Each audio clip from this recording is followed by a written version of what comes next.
Okay folks, so this is the RCA Roku 32-inch smart TV. Now this is a budget smart TV. In fact, I was quite surprised by how light it is. Even in the box before I've opened it, I can lift this up with a single hand. I'm guessing that's because there's not a huge amount of technology packed into this thing. But honestly, for a budget television, some of the features that this has are actually kind of exciting. So the Roku operating system is pretty decent, and it is going to have your smart apps installed, and it is going to have your smart apps either installed or available to install, so you don't need any additional streaming sticks. So I'm going to go ahead now, get the TV out of the box, set up the included stand so you can see how simple or difficult that is to do, and then we are going to turn it on and have a first look, and I'll share with you my first impressions. And we're definitely going old school here with the traditional polystyrene type material. Normally it's like cardboard and that nowadays, isn't it? But again, I guess RCA are cutting costs where they can here. So let's go ahead now and carefully remove the box. Looks like a few things have come out too with it. Yes, we have the packet here with a couple of screws, the remote controller, the stand and instruction manual. We'll put that to one side for the time being. Let's remove this polystyrene down here and out of the bag. Like I said, for a 32-inch TV, this is not heavy at all.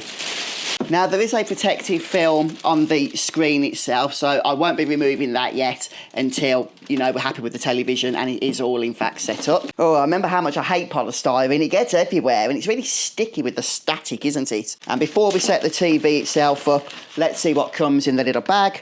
So we have the quick start guide. I'll be using that to see how to put the stand on. A remote control. And nice to see that the batteries for this have also been included. There they are right there, 2 AAAs. And then we have the stand, which does include 4 screws. And as you can see, there's a little connection there, a little bit of protruding plastic on these feet. So I'm just going to pop that on there. It will only go on the one way.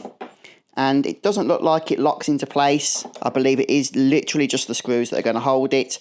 Get our screwdriver ready and we'll start securing that. Okay, that should be good to go now, and it now should stand up correctly, yes. So again, the stand does seem to be a little flimsy, but because the telly's so light, I think that's going to be absolutely fine. Okay, so there we are, stand installed. Now it's time for the fun bit, removing the film that's on the front of the screen here, and it looks like we can just do that straight from the bottom.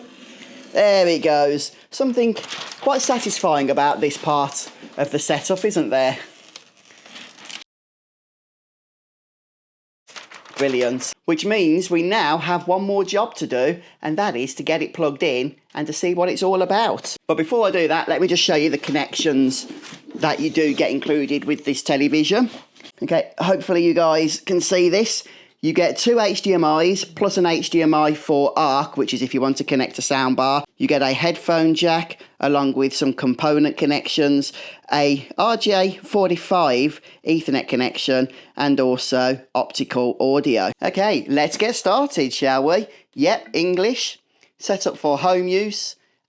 Great. I actually wasn't 100% sure if it had Wi-Fi set up because I couldn't find anything on the listing that actually mentioned Wi-Fi, only the Ethernet connection. But yes, it does have wireless, so let's go ahead and connect to our network. Now that it's connected, it wants to check for first time use software update. And unsurprisingly, there is an update available, so this is probably just going to take a minute or two.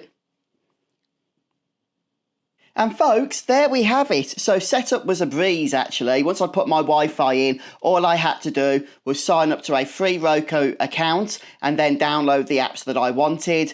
Nothing really to complain about, and it's good to go now. I think the picture quality, you can tell it's not full HD, but because the 720p here is native, it's not being like downscaled from a full HD display or panel, it's not really that noticeable in terms of that reduction in quality. I think for the price, for a budget TV, this is absolutely fantastic. It's going to serve our purposes. It's going in my son's bedroom, on his wall, in fact. I think he's going to love it. So thank you, folks, for checking out the video. Hopefully it's helped, and have a great day.